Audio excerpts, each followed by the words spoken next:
Number 2.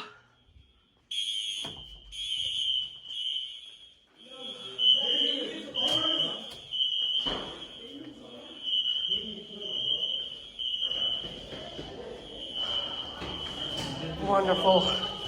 And it's 4 o'clock in the morning.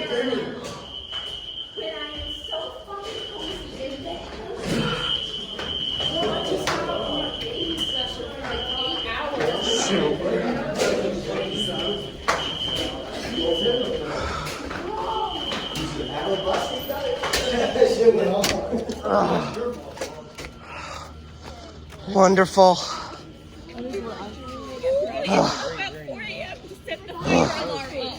That's what I'm trying to figure out.